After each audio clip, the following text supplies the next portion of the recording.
In a distant village lived Tunde, a hardworking farmer who didn't own land. He worked on others' farms to support his family. Though poor, his house was full of love, shared with his wife, Adana, and their 3 children. Adana was a trader who sold fruits and vegetables at the market. Every morning she smiled as she prepared her goods, hoping to bring some income for their family. Tunde had 2 sons, Kofi and Bayo, and a kind daughter, Amina. They loved each other deeply, despite their simple life. Many village friends had grown wealthy, but they began to avoid Tunde because he was poor. This saddened him, but he held tight to his family's love. One day, Tunde went to a village gathering, hoping to reconnect with his old friends. At first, they welcomed him warmly. But after the meal, one friend demanded Tunde clean the plates, mocking his poverty. Tunde felt humiliated, but tried to stay calm. "Ke, is dea kluisda? Inyorjiki." His friends threatened to accuse her no pain if he refused. Feeling alone, Tunde cleaned the plates and left quietly. At home, Adana noticed his sadness. "What happened, my love?" she asked softly. Tunde sighed. "My friends no longer see me as one of them."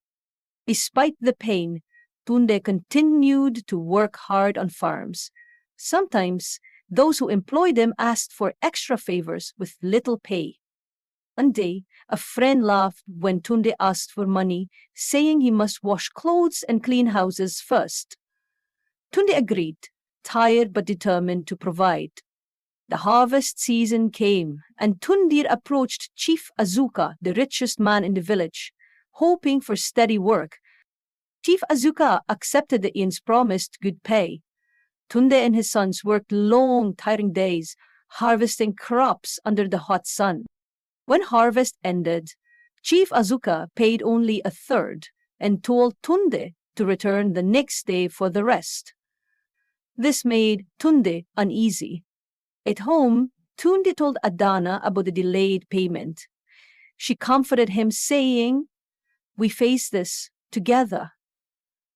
The next day, Chief Azuka invited Tunde to a feast and spoke of a ritual to gain great wealth. No bloodshed required, but with a price. Tunde felt torn between hope and fear. The idea of easy wealth was tempting but mysterious. Chief Azuka gave him a pouch of gold coins as a gift, saying it was only the beginning. At home, Adana worried. "This sudden fortune seems strange, Tunde. Please be careful." Tunde promised to be cautious, but was excited to provide a better life for his family. Agbahan. Their home soon filled with riches, fine clothes, ornaments, and plenty of food. Villagers whispered, amazed at Tunde's sudden rise.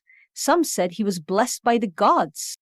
Old friends returned, eager to be near the wealthy Tunde, inviting him to gatherings and praising him. Tunde remembered how they had abandoned him before and kept his distance from the praise. Amina, now wearing beautiful dresses, laughed and played, unaware of the dark secret behind their wealth. One evening, a messenger arrived, delivering a summons from the old man in the forest. The message was clear. The time had come for Tunde to fulfill his part of the bargain. Tunde's heart sank as he realized the price might be greater than he had imagined. At night he paced, haunted by fear and guilt. How could he protect his family now? His wife, Adana, noticed his unrest. "Tell me what troubles you, my love." Tunde confessed the ritual's demand, the sacrifice of their only daughter, Amina. Adana gasped, her hands trembling. "No, Amina is our light. This cannot be." Tunde's eyes filled with tears. "I have no choice. The old man warned me, or we lose everything." Days passed like heavy stones. Tunde tried to find another way, but none appeared. Each night, Amina's laughter filled the house, making his heart ache even more. On the 5th day, Tunde made his painful decision. He would follow through with the ritual. He prepared the potion in the dark oil given by the old man in the forest. Calling Amina gently, he offered her the drink and the oil, masking his fear with a soft voice.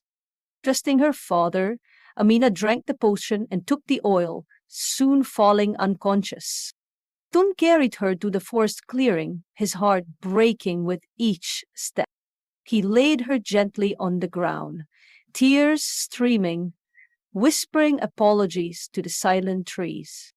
As he raised the mortal to complete the ritual, a piercing scream shattered the silence.